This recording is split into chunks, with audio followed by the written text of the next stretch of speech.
Hello, and welcome to the Lessons Unlocked podcast. I'm your host, Colleen McCracken. I've been looking for ways to increase music education accessibility, and I believe that this podcast can make a difference. The Lessons Unlocked podcast uses a virtual platform to engage with student musicians through masterclass style instruction. Students may submit a recording of their playing for in-depth feedback to be shared with all listeners. This way, students who submit can get feedback, and any other student with access to the podcast can learn from the masterclass. There's also a Q&A section to the podcast, so please submit any questions that come up for you. You heard some new intro music today, and I am very excited about it. I want to thank Sarah Boyette for writing this for me. I'm a huge fan of Sarah's compositional style, and I am just so grateful she was willing to write something for this podcast. So I hope you guys like it. I really love it. I went back and forth a little bit with who I think should perform it, whether it should be me or one of the listeners, and I kind of came to the realization that I am asking my listeners to put themselves out there and submit a recording to the podcast and perform for who knows how many people, right? And I kind of figured it's only fair for me to start and end every episode with me putting myself out there and kind of taking that same risk and having the same courage that all of you have. And one more thing before we get into our regular episode shenanigans. I am so grateful to have an incredible teacher and mentor in Dr. Erica Boysen, who has donated 6 lessons with one of you guys for free to the podcast in the form of a giveaway.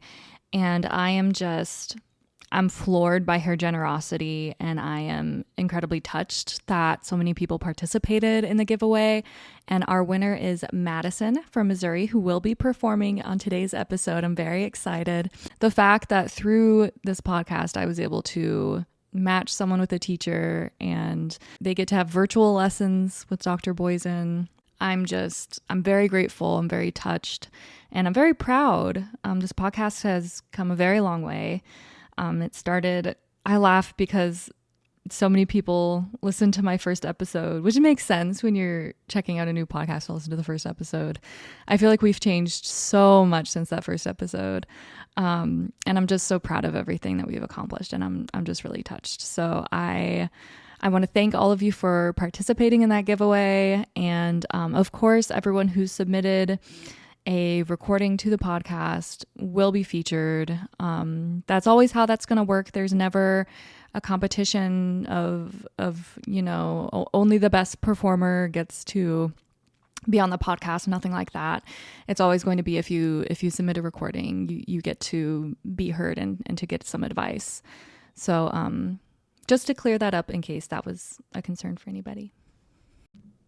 All right, the name to know for this episode is Carol Wincenc. Hailed Queen of the Flute by New York Magazine, flutist Carol Wincenc was first prize winner of the Sol Naumburg Solo Flute Competition, as well as the recipient of the Lifetime Achievement Award from the National Flute Associations of the USA and China, the National Society of Arts and Letters Gold Medal for Lifetime Achievement in Music, and Distinguished Alumni Award from the Brevard Music Festival Center and Manhattan School of Music. She continues to celebrate more than half a century as an international concertizing artist and legendary pedagogue at both the Juilliard School and Stony Brook University. The muse of hundreds of celebrated composers, she's commissioned and premiered over 70 works, now staples in the flute canon. She's had the privilege to work closely with such legends as Copland, Messiaen, Takemitsu, Carter, Corigliano, Rumpal, Mazel, Paul Simon, Philip Glass, and Tilson Thomas. She has appeared as a soloist with the Chicago, San Francisco, Pittsburgh, Detroit, and London Symphonies, the BBC, Warsaw and Buffalo Philharmonics, and the Los Angeles and St. Paul Chamber Orchestras. A Grammy nominee and most recently recipient of the Martha Graham Dance Company 5 Fearless Women Award, she has received a Diapason d'Or Award for her recording of the Russe Flute Concerto with the Houston Symphony, a recording of Special Merit Award with pianist Andras Schiff, Gramophone Magazine's Pick of the Month with the Buffalo Philharmonic, and NPR's 10 Best Classical Albums of 2023 for her recording of the Joan Tower Flute Concerto. A devotee of chamber music, she is a member of the New York Woodwind Quintet and founding member of Les Amis, Trio Colore, and Gossamer Trio. Wincenc is renowned for her series with Lauren Kaiser Music Publishers, the Carol Wincenc 21st Century Flute. She is the founder and director of flute symposiums in the USA and Europe, creating Resonance Retreat, CRR, in the Finger Lakes of New York, and with composer Yuko Uebayashi in France called La Mélodieuse. Nothing gives her greater pleasure than to collaborate with former students now holding prominent positions as soloists, university professors, and orchestral players worldwide. I am so excited. I get to study with Carol at Stony Brook for my DMA. And I actually was just with her at the Creating Resonance Retreat in New York. I had a wonderful time. I highly recommend that one. If you remember, I was also at La Mélodieuse last summer where I got to work with Carol and Yuko Uebayashi, and it was such a treat. So I highly recommend both of those programs if you need some summer recommendations. The piece of the week is Poem by Charles Griffes. Dr. Matthew Mugman wrote the following about the work. Griffes' Poem is a one-movement flute concerto that suggests Claude Debussy's Prelude to the Afternoon of a Faun as a reference point. The initial ascending rumble in the strings sets the scene for the flute and generates most of the piece's melodic material.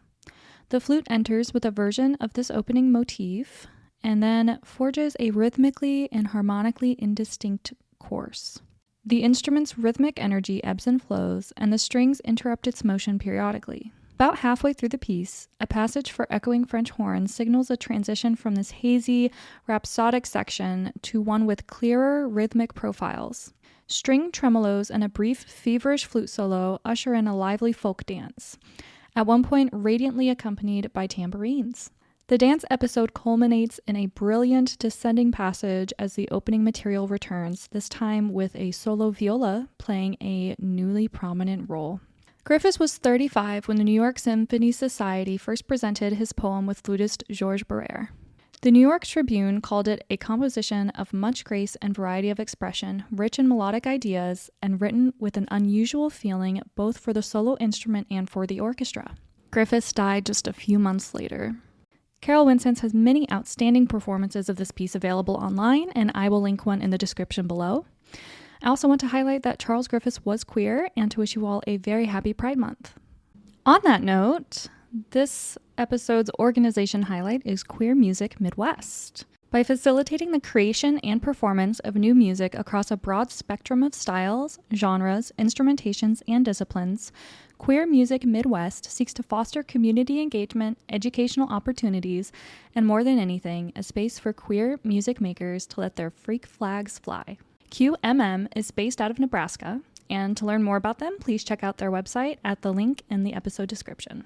Our masterclass performer today is Madison from Missouri, performing Faure's Sicilienne. Madison, I am so excited to hear you. Take it away.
Excellent work on this, Madison. Thank you so much for sending this in. And once again, congratulations on winning our lesson giveaway.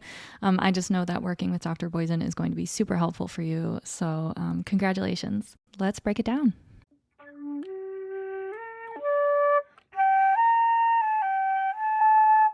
So to start, I am wondering why we took a breath so early on, and I'm thinking it's just because we're not starting with as full of a breath as we could be. So let's talk a little bit about breathing.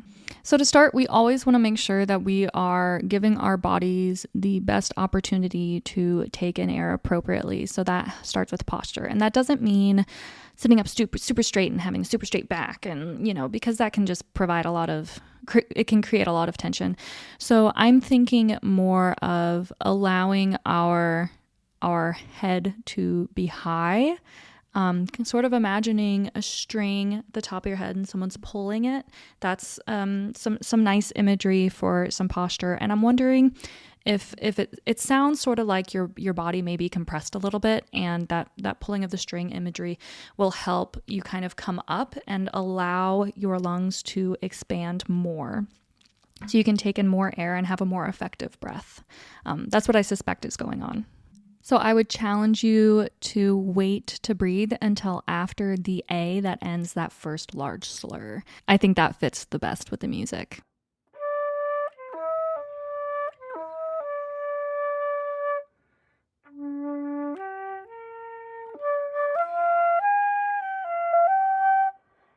So it feels like we kind of lost the rhythmic pulse a little bit there. A Sicilienne is sort of like, is it a dance? It's a very lyrical dance originating from Sicily, I believe. And it's something you should be able to sway to. So, but you can't see me swaying right now.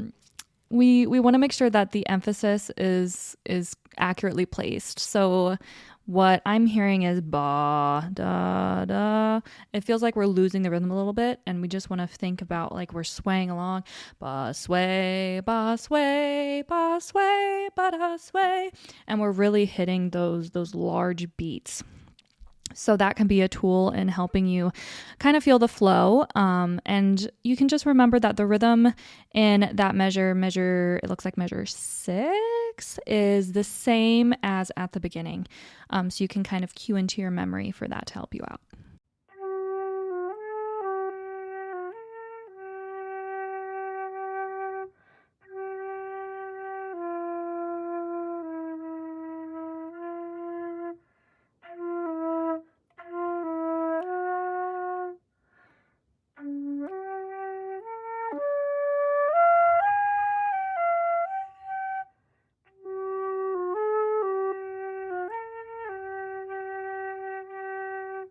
So I'm noticing a little bit of misalignment with the fingers. It doesn't sound like our fingers are moving to different notes all together at the same time. And there are a few ways to practice this. So one is like, I think I had a band director who called it like the seesaw game. And you basically, the notes that you are struggling to have the fingers move synchronously in the passage, just isolate those two notes and practice going back and forth between them a few times, and that might clear it up. You can also try changing, like doing that but with different rhythms, so changing the rhythmic structure. And the goal with that is to change it so the transition between the notes is pretty quick. So you might think a dotted 8th and a 16th note, because that's a pretty quick transition. So you want to think about moving the fingers as quickly as possible. And once you practice that a few times, I bet it'll clear it up for you in this piece.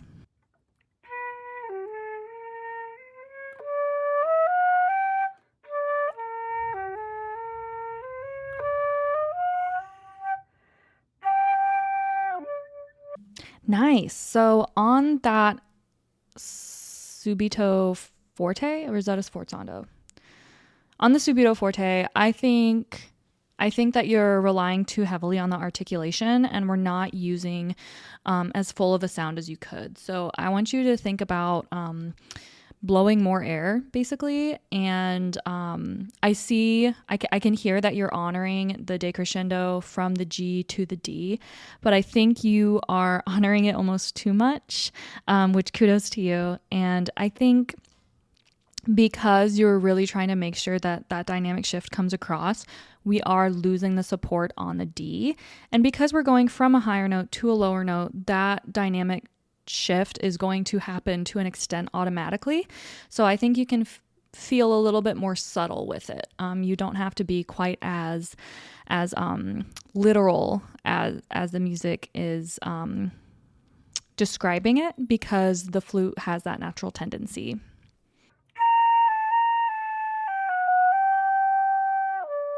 So that time for the G to the D, I think that was better, and it was more subtle with the dynamic contrast, but we had a clear tone on the D, which I think is more important than having as dramatic of a dynamic contrast as possible. I think it's better to have a more clear and more full sound for the audience.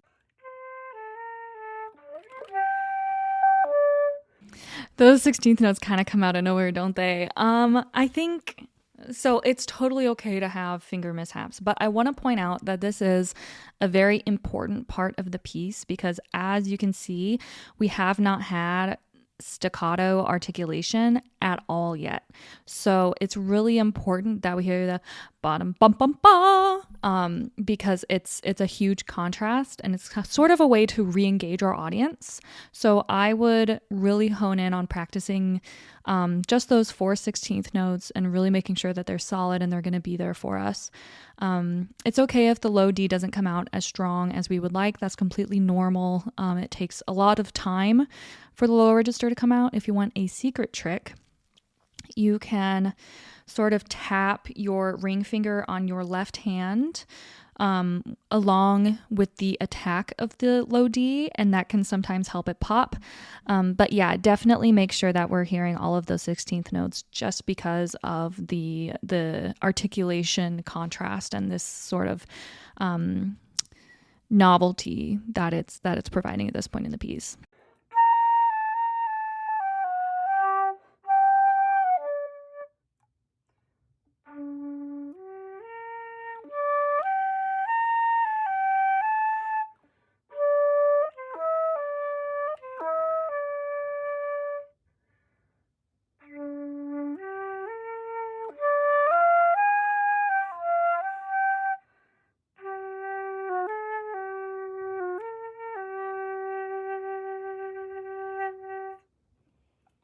So once again, we're losing the rhythm a little bit. And I think something that might help is isolating these smaller sections.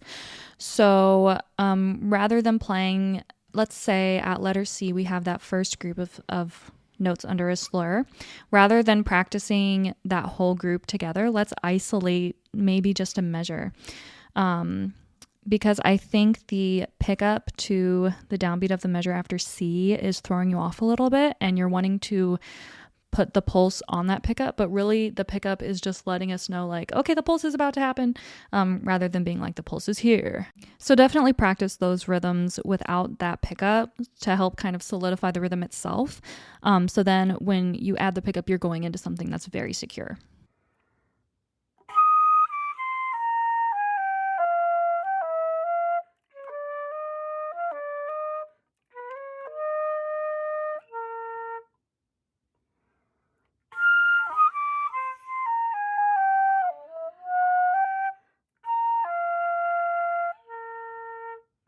Nice. I think that you're relying a little bit too much on the articulation in order to get that high E flat out. And I think that we should kind of refocus the tension that you are putting in your mouth and apply that to your abdomen, because, the flute has no resistance, right? So it's not like an oboe where we're pushing on a reed and we can feel that. We have to kind of create that in our own body. And I recommend doing that in your abdomen. So when you are playing these high notes, I would actually practice them without the articulation and just trying to start with the air. And once you are able to successfully do that, you'll get a feel for the abdominal engagement that is required. And it's going to help your tone, I think, in general as well.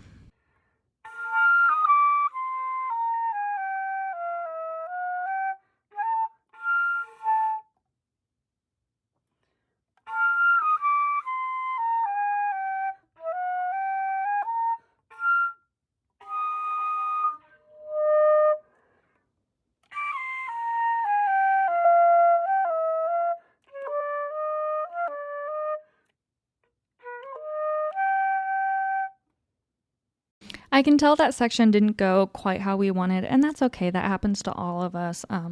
Kudos to you for going on and for submitting this anyway. So many people would just be too worried about the mistake, but we all make the mistakes. So it's really nothing to be embarrassed about, to be honest. And you got it when you went back the second time. So there you go. My only thought there is I think the breathing may have just been because of the mistake, and you probably got a little bit thrown off, which is completely normal to get thrown off when you make a mistake. It takes a long time to learn how to recover from that. And you did pretty well with it. But I would just try not to split the slurs. So I would breathe between that high E flat and the middle E flat rather than between the middle E flat and the D. So I'd breathe in, it looks like measure 54 rather than before that D in 55.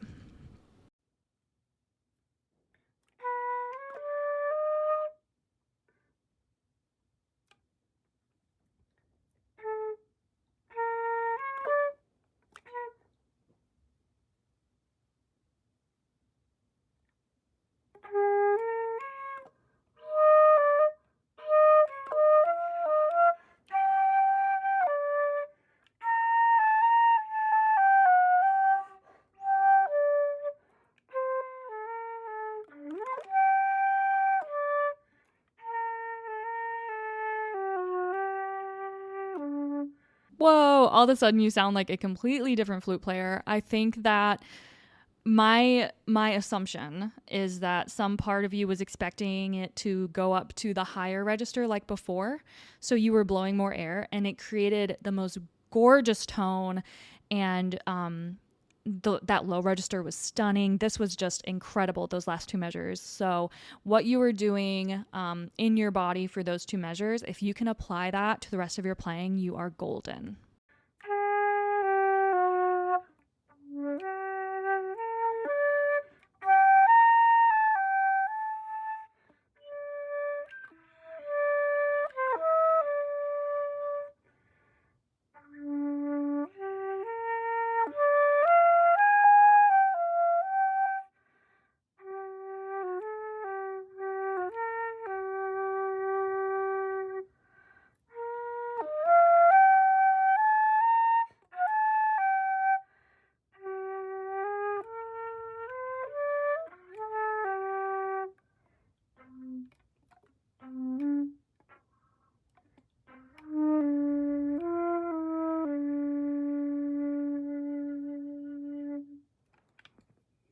Gorgeous low D at the end there. Really great work on this. This is a great starting point for getting lessons very soon. So I'm so excited for you, and I hope this has been helpful. And again, thank you so much for sending this in. Thank you all for tuning into this episode of the Lessons Unlocked podcast. Huge thanks to our performer of the day, Madison from Missouri, and to all of you for continuing to be a part of this community. As you head out into your week, I encourage you to listen to Poem by Charles Griffes. And of course, thank you to all the music educators who are working hard to make music accessible and meaningful for their students. I'll be back soon with more. Until then, happy practicing and bye for now.